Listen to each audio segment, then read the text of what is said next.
పిల్లలకు fee reimbursement వస్తుంది, మళ్ళీ మెడికల్ ఫ్రీ అవుతుంది. మనకు అన్నీ ఉన్నాయి, అన్ని స్కీమ్స్ ఉన్నాయి. కాబట్టి మీరు అందరూ దయచేసి అందరూ మనం చేతి గుర్తు ఓటేసుకున్నాం.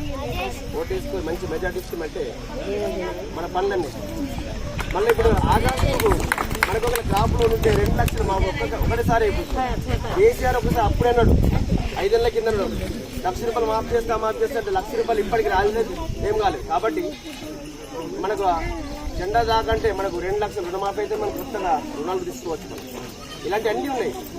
కాబట్టి గమనించి మీరందరూ మన చేతి గుర్తు కొట్టేసుకొని మంచి మెజార్టీ ఇచ్చి సార్ని 5 మెజార్టీ వల్ల సార్ కూడా పేరు ఉంటుంది, సార్ మంచి మినిస్టర్ అవుతాడు, ఇంకా పనులు మనకు మంచి అవుతాయి.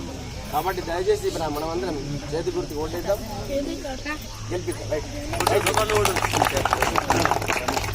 పిల్లలు మంచి మెజార్టీ తీసుకొచ్చి మీ మూలంగానే మన రేంజల్ గ్రామంలో మెజార్టీ వచ్చింది. అట్లనే ఇప్పుడు మా దగ్గర ఈ రోడ్లు ఈ డ్రైనేజెస్ లేవు. రేంజల్ పెద్ద ఊర్లో సీసీ రోడ్లు సీసీ డ్రైనేజ్ పిల్లలు మీరు అర్థం చేసుకోండి. ఎస్టీ సబ్ ప్లాన్ ఉండటం మూలానే ఇక్కడ వచ్చినాయి. ఎస్టీ సబ్ ప్లాన్ కేవలం గవర్నమెంట్ ఉన్న ఆ కోటా